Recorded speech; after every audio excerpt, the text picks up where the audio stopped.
BC Tribunal awards 7,500 to trans identifying individual Mhm. offended by a meme depicting them as masculine.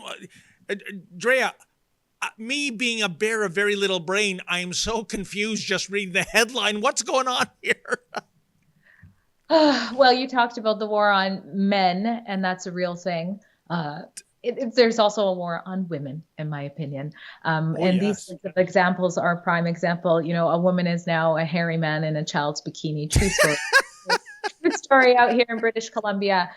So, you know, where have the women gone? This is a very concerning ruling out of the civil tribunal. And so basically, this person has come out and accused somebody who did what I'm calling a meme. The mainstream media called it an anti-trans, photo Oh, or something like that. But it's essentially a meme. Somebody did a picture of them, like their head, and which happens to me all the time as a Rebel News reporter, by the way. Like people put my face on weird things, and they just put it on a more masculine body. Like they kind of made them look more masculine than I'm assuming they already do. Now, unfortunately, there's a publication ban on here. I can't talk about who. I'm not even sure technically who, because I didn't sit through this. I heard about it after the fact. I did read the ruling, and the judge basically said that it caused harm. There was harm associated with sharing the image, and it does not come from anything particularly explicit in the graphic. So from everything that I read, the graphic wasn't like indecent or anything like that, but that it's harmful because it was dehumanizing.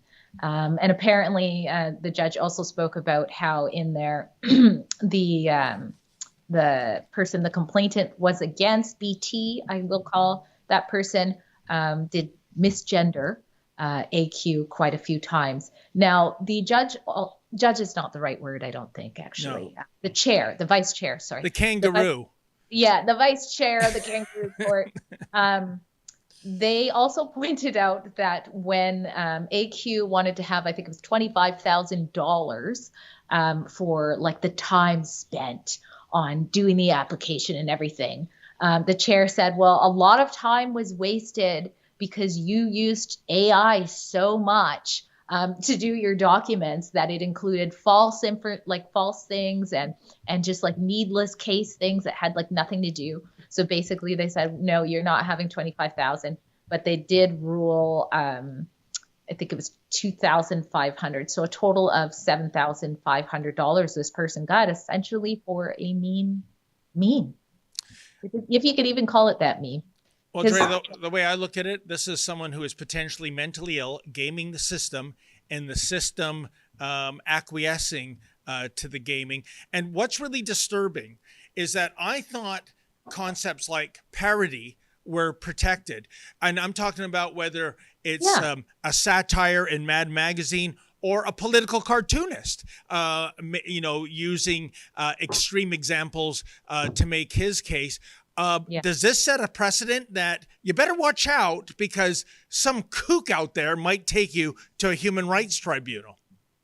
We keep seeing this over and over, and I think you're absolutely right. Free speech, freedom of expression is a two-tier system in our country, unfortunately, especially when it comes to these activist-led tribunals, which, by the way, I will let you guys know if you don't already know, we are being dragged through the BC Human Rights Tribunal by a violent trans activist named Jessica Simpson, better known as Jonathan Yaniv, who is calling our fact-based reports hate. And within the British Columbia BC Human Rights Code, yes, Section 7 says that you can't publish something that could lead to a protected person to having people have contempt against them. So if this person was sexually inappropriate with minors, which they were, and we talk about that, and you find contempt for that person or you're angry at that person respectfully,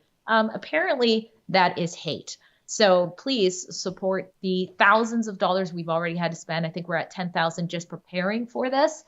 We would really appreciate your donations because we will not back down on exposing anything, any injustice like this. And this person has been racist to me and threatened my family. Nobody cares about that. So please go to stopuniv.com and donate what you can to help us with those growing legal expenses. Well, Drea, I do care about that. You shouldn't be threatened, nor your family. But and with all due respect, my friend, you got off easy when I was in BC to scrum him. This guy on camera, 2 cameras no less, smashed a steel cane over my head and shoulders 5 times. And the Mountie said, hey, nothing we can do. One law for thee, one law for me. The transgenders are clearly a protected political or cultural class, whatever you want to call them. And it is a double standard, and it's despicable. We have to stand up to these kind of reprobates because I'm done with it. I just wish the authorities, whether it was law enforcement or human rights tribunals, which I believe should be abolished, didn't give, look at this monster, these kind of people a platform. Got a big dog now, too. Unbelievable. I guess the cane has gone out of fashion. Want to stay on top of the latest current events, but don't trust the mainstream media to help you do that? Then check out our daily live stream coverage of the latest news and totally unscripted at rebelnews.com/roundup.